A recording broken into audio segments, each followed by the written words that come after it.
ఆదివాసీ ప్రధాన్ సమాజ ఐక్యత కోసం అందరూ కలిసికట్టుగా ముందుకు సాగాలని, అప్పుడే సమాజ అభివృద్ధి సాధ్యమవుతుందని మహారాష్ట్ర గిరిజన సంక్షేమ శాఖ మంత్రి అశోక్ ఉయికే అన్నారు. అన్ని రంగాల్లో వెనుకబడిన మన జాతి ప్రజలు తమ పిల్లలను చదివిస్తేనే సమాజంలో గుర్తింపు లభిస్తుందని పేర్కొన్నారు.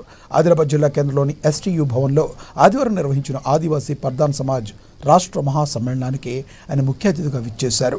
జిల్లా కేంద్రానికి వచ్చిన మహారాష్ట్ర మంత్రికి స్థానిక సమాజ నేతలు ఆదివాసీ గుస్సాడీలతో ఘనంగా స్వాగతం పలికి గజమాలతో సత్కరించారు. అనంతరం కుమరం భీం విగ్రహానికి పూలమాలలు వేసి ఘనమైన నివాళులు అర్పించారు. అక్కడి నుండి ఎస్టీయూ భవన్ వరకు ఆదివాసీ సంప్రదాయ వాయిద్యాల నడుమ ర్యాలీ నిర్వహించారు. సమాజంలో ఉన్నత చదువులు చదివి ఉద్యోగాలు సాధించిన వారితో పాటు రాజకీయాల్లో రాణిస్తున్న వారిని శాలువాలతో సత్కరించారు. ప్రధాన సమాజంలో రాజకీయ ప్రాతినిధ్యం అతి తక్కువగా ఉండడం కారణంగా ఆశించిన స్థాయిలో రాణించలేకపోతున్నారని మంత్రి ఆవేదన వ్యక్తం చేశారు. ప్రస్తుతం ఎక్కడ ఎన్నికలు లేవని, తాను ఎన్నికల ప్రచారం కోసం రాలేదని, సమాజాభివృద్ధిని కాంక్షిస్తూ తెలంగాణలో నిర్వహించిన సమ్మేళనానికి హాజరై సమాజ్ ప్రజలను కలవడం ఆనందంగా ఉందన్నారు.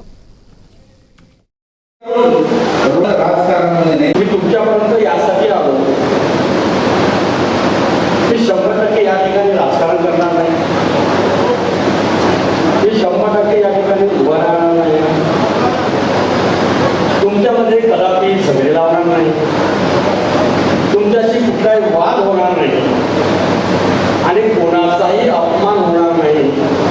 तुमचा सन्मान करण्यासाठी आलो, तुमच्याशी चर्चा करा.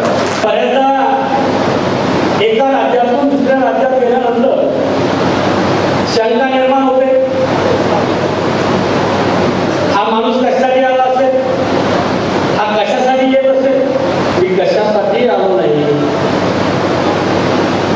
ज्या समाजाचा गौरवशाली इतिहास आहे, ज्या जातीची आदर्श संस्कृती आहे, ज्यांचं दैवत